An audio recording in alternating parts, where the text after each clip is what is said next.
Some of this year's best performing equities aren't those of individual companies. Instead, they are exchange traded funds that magnify the performance of an underlying equity. In other words, if the price of the underlying stock moves up $1, the price of the ETF instrument moves up by 1, 2, or 3 times, depending on the leverage factor. And in the opposite style, there are funds that track the inverse performance of the underlying. Should the company's share price rise by $1, the ETF is designed to fall by $1, $2, or $3. Not so useful when prices are rising, but very useful when prices are falling. With me to dig into the benefits and the drawbacks of the world of inverse and leveraged ETFs is Ed Iglinski, who is the managing director of Direxion Funds, an ETF company that is a significant provider within that industry. Welcome, Ed Iglinski. How are you? Good. Good to see you. Now, Ed, what exactly are inverse and leveraged ETFs for the audience, and how do they differ from traditional ETFs or mutual funds? Well, you did a great job in your intro there. I might have to travel with you. But leverage and inverse ETFs are designed for short-term active trading. And I think you see significant daily turnover of assets and high volume with our products, and that denotes that. This allows traders to express a magnified bullish or bearish view, as you mentioned, on broad industries, sectors, broader indexes, and individual stocks as well. The leverage points will range from 3x in our case to inverse 1x. And the key is within the name of all of our leverage inverse ETFs, it includes the leverage point, the word daily, we'll discuss that later, and the benchmark or single stock it seeks to track. And the bottom line, Andrew, these are high risk reward vehicles, so not going to be for everybody. Okay, let's dig down into that. Why are those ETFs then typically designed for single day performance?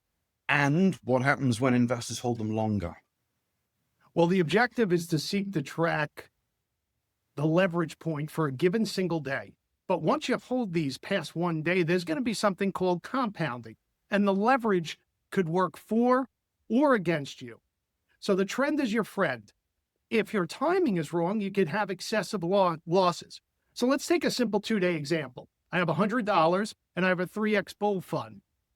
And for 2 days in a row, that underlying index goes up 5% each day. So you made 15% each day.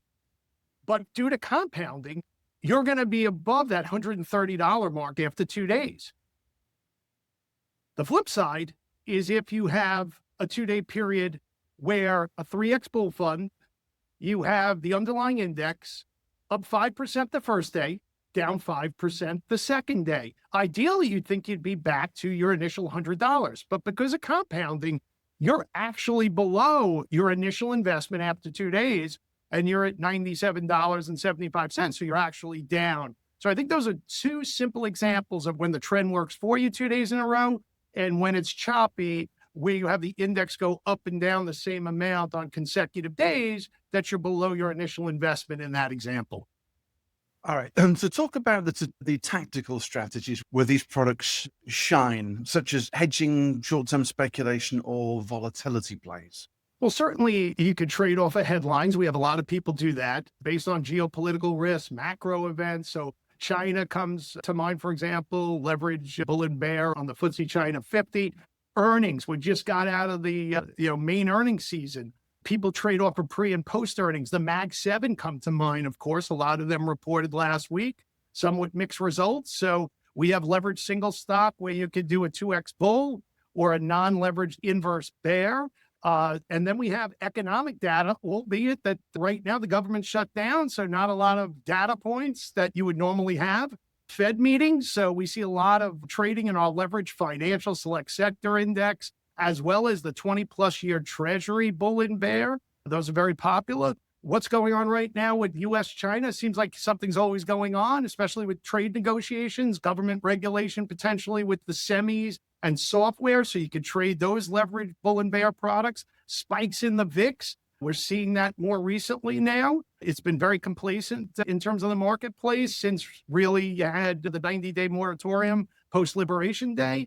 So for people that want to take a magnified short-term view on a bullish side, You don't need margin with this. It's an ETF. Your liability is limited to your initial investment. And for those that feel the market might go down and want to take a short-term bearish view, here's a way to do it in an inverse fund without having unlimited risk. Now, you mentioned hedging. You've had tremendous run-ups in a number of the Mag 7. You may want to use an inverse type of single stock to maybe hedge some gains there at times. However, you're going to need to rebalance periodically to maintain that whatever net long exposure that you want. So these are useful trading tools. You can trade off headlines or you can trade off technicals, but the key is you got to monitor these on a day-to-day basis. Are there any common misconceptions amongst retail investors about inverse and leveraged ETFs, Ed? Yeah, you can hold these indefinitely, that you're going to get a 2 or 3x cumulative return over a period of time when you hold them. So there's a lack of understanding in terms of the compounding impact and that the timing matters. Not monitoring these on a daily basis. You can't set and forget these vehicles.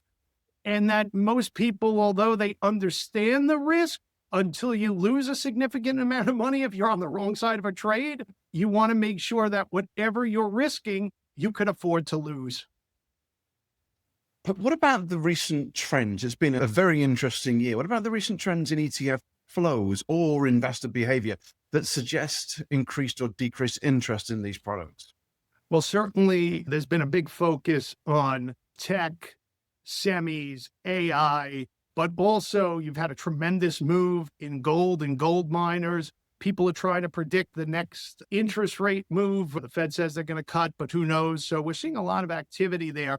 But it's interesting. We have seen a lot of outflows in our bull funds, and a large part of that is due to profit taking, you would hope. And we're seeing a lot of inflows in bear funds where people are trying to look for a reversal, think things are overextended. But the bulls have been waiting out the last couple of months for sure. But it tends to be counterintuitive, our flows. When the market's doing real well in certain sectors or broader market, we'll see selling into those strength, and then you'll see some inflows into bear funds. All of our outflows year to date so far, the top 10 are all bull funds.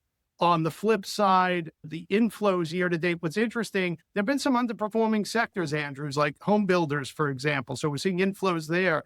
Tesla, despite the fact it's rallied the last couple of months, we had sizable inflows the first couple of months of the year where it was underperforming. So we have seen some inflows for the most part in bear funds. But there have been some exceptions like regional banks and home builders and some of the single stocks, which I mentioned. What should investors ask themselves before using inverse and leverage ETFs in their portfolio, Ed? Yeah, if they can handle the risk, that they understand the mechanisms of how leverage and inverse ETFs work, which is some of the things we touched on today. Those are the key elements there. And if they have a high risk tolerance at the end of the day. So these shouldn't be traded by everyone. They're only for those short-term active traders that are really monitoring their trading on a day-to-day basis. And for those individuals that might be using options, futures, crypto, or your probability contracts, those tend to be the same type of traders that tend to gravitate towards leverage and inverse. How can platforms and educators help investors better understand the nuances of these tools, Ed? Yeah, well, Interactive Brokers, we partnered with you, Andrew, and it's a testament to you and your team there. The Trader Academy and the Interactive Broker Campus has great educational resources, including videos on how leverage and inverse ETFs work. Direxion has a dedicated educational section within our website regarding leverage and inverse ETFs, and they certainly can go to our website at direxion.com for more details. We'll put that link into the show notes. Ed Iglinski, Managing Director at Direxion, thank you very much for joining me today. Thanks for having me. All right. And if you enjoyed today's podcast, please remember to subscribe wherever you download your podcasts from. Bye for now. The analysis in this material is provided for information only and is not and should not be construed as an offer to sell or the solicitation of an offer to buy any security. To the extent that this material discusses general market activity, industry or sector trends, or other broad-based economic or political conditions, It should not be construed as research or investment advice. To the extent that it includes references to specific securities, commodities, currencies, or other instruments, those references do not constitute a recommendation by IBKR to buy, sell or hold such investments. This material does not and is not intended to take into account the particular financial conditions, investment objectives or requirements of individual customers. Before acting on this material, you should consider whether it is suitable for your particular circumstances, and, as necessary, seek professional advice. Any discussion or mention of an ETF is not to be construed as recommendation, promotion, or solicitation. All investors should review and consider associated investment risks, charges, and expenses of the investment company or fund prior to investing.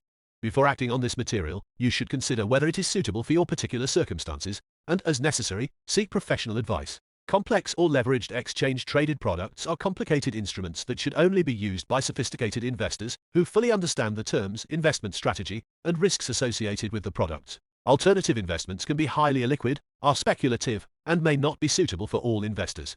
Investing in alternative investments is only intended for experienced and sophisticated investors who have a high risk tolerance. Investors should carefully review and consider potential risks before investing. Significant risks may include, but are not limited to, the loss of all or a portion of an investment due to leverage, lack of liquidity, volatility of returns, restrictions on transferring of interests in a fund, lower diversification, complex tax structures, reduced regulation and higher fees. Trading in digital assets, including cryptocurrencies, is especially risky and is only for individuals with a high risk tolerance and the financial ability to sustain losses. Eligibility to trade in digital asset products may vary based on jurisdiction.